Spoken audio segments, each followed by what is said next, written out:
Watt hour metre પ્રકારના induction disk રિલેનું કાર્ય આકૃતિ સાથે સમજાવો. તો જો તમે અહીંયા આકૃતિ જોઈ શકતા હોય છે તો આ તમારા ઘરે જે એનર્જી મીટર છે એના જ જેવી સેમ આકૃતિ છે. એમાં ઉપર જે તમે જોતા હોય જે તમે લાઈન જેનું પ્રોટેક્શન આપવાના છો તેમાંથી સીટીના સેકન્ડરીમાંથી જે કરંટ આવે છે એ કરંટ રિલેની કોઇલમાં જાય છે, એ I1 દ્વારા જાય છે. જે ઉપરનું ઇલેક્ટ્રોમેગ્નેટ જે ઈ શેપનું જે છે એના સેન્ટ્રલ લિમ્બ ઉપર જે કોઇલ વીંટાળેલી છે તેમાંથી એ કરંટ પસાર થઈ રહ્યો છે. હવે આ જ્યારે કરંટ પસાર થતો હશે ત્યારે એના દ્વારા એક ફ્લક્સ ∅1 ઉત્પન્ન થાય છે. જે ઓલ્ટરનેટિંગ મેગ્નેટિક ફ્લક્સ જે છે એ સેન્ટ્રલ લિમ્બ ઉપરથી અહીંયા નીચે તરફ ગતિ કરે છે. જો તમને દેખાય છે પોતાનો ફ્લક્સનો પાથ પૂરો કરવા માટે નીચે તરફ જાય છે. હવે જ્યારે નીચે તરફ જતો હોય છે ત્યારે એની ઉપર બીજી એક સેકન્ડરી વાઇન્ડિંગ વીંટાળેલી છે એ જ સેન્ટ્રલ લિમ્બ ઉપર. તો ઉપરના ભાગ ઉપર જે સેકન્ડરી વાઇન્ડિંગ વીંટાળેલી છે, હવે ફ્લક્સ ∅1 ત્યાંથી પસાર થઈ રહ્યું છે. જો ફ્લક્સ એ કોઇલની અંદરથી પસાર થશે ત્યારે એ કોઇલની સાથે EMF ઇન્ડ્યુસ થશે.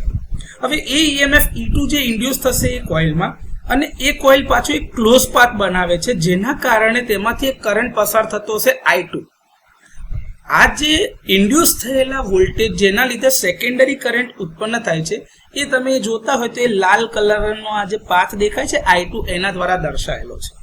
જે ઉપલા કોઇલમાંથી વહે છે ને નીચે જે આ C શેપનું ઇલેક્ટ્રોમેગ્નેટ દર્શાવેલું છે, આ C શેપનું ઇલેક્ટ્રોમેગ્નેટ એમાંથી પસાર થાય છે.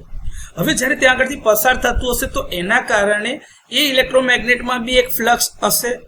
જે એ ફ્લક્સ જે ઉત્પન્ન થાય છે એ તમારું ∅2 અથવા તો ∅ તરીકે દર્શાવેલું છે. હવે સર્કિટના આ પ્રેરક સ્વભાવ એટલે કે ઇન્ડક્શનના નિયમ અથવા તો સિદ્ધાંતના કારણે આ નીચે જે ફ્લક્સ ∅ જે મળે છે એ ઉપરના ફ્લક્સ ∅1 કરતા ઇન્ડક્ટિવ સ્વભાવના કારણે થોડું પાછળ હશે, એટલે કે ફેઝ ડિફરન્સ હશે. તો ∅1 એ તમારું ફ્લક્સ આગળ હશે અને એનાથી ફ્લક્સ ∅2 અથવા તો ∅ એ પાછળ તરફ હશે. જેનો મતલબ એ થાય છે કે આ બંને ફ્લક્સ એક સાથે તો મેક્સિમમ કિંમત પર પહોંચતા જ નથી. હવે આ બંને ઓલ્ટરનેટિંગ ફ્લક્સના કારણે જે ઓલ્ટરનેટિંગ કરંટ પર જઈ રહ્યા છે, જે એલ્યુમિનિયમ ડિસ્કને અલગ અલગ સ્થળ એટલે કે તમે જોતા હોય તો આ અહીંયા આગળથી કટ કરે છે તો આ કરંટ બીજી બાજુથી કટ કરે છે. તો એના કારણે એની અંદર અલગ અલગ જગ્યા પર બે અલગ અલગ કરંટના લીધે અથવા તો એડી કરંટ ઇન્ડ્યુસ થાય છે. હવે આ જે એડી કરંટ ઇન્ડ્યુસ થાય છે તે ઉપરના ચુંબકના કારણે જે ફ્લક્સ આવતું હતું એ અને નીચેથી જે ઇન્ડ્યુસ થતો એડી કરંટ હતો એનો ગુણાકાર સાથે ઉપરનો કરંટ અને નીચેથી જે ફ્લક્સ આવતું હતું એ બંનેના ગુણાકારના કારણે આ બંને વચ્ચે જે રિએક્શન અથવા તો એક્શન થતા હશે એના કારણે એક બળ ઉત્પન્ન થાય છે. તો એક બળ જે દિશામાં લાગતું હશે બીજું બળ જે ઉત્પન્ન થયું એના કરતાં વિરુદ્ધ દિશામાં લાગતું હશે, જેના પરિણામે તમારી ઇલેક્ટ્રિક મોટર જે રીતે ફરે છે ને એ રીતે એના પર એક રિઝલ્ટન્ટ ટોર્ક લાગશે આ બંનેના તફાવતનું.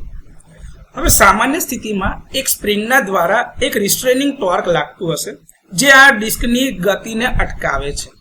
પરંતુ જ્યારે ફોલ્ટ થાય છે તે ટાઈમે કરંટનું મેગ્નિટ્યુડ એટલું ઊંચું હોય છે કે તમારું જે ઓપરેટિંગ ટોર્ક હશે એ આ રિસ્ટ્રેનિંગ ટોર્ક કરતાં ઘણું વધારે હશે, જેના કારણે ડિસ્કનું રોટેશન સ્ટાર્ટ થશે.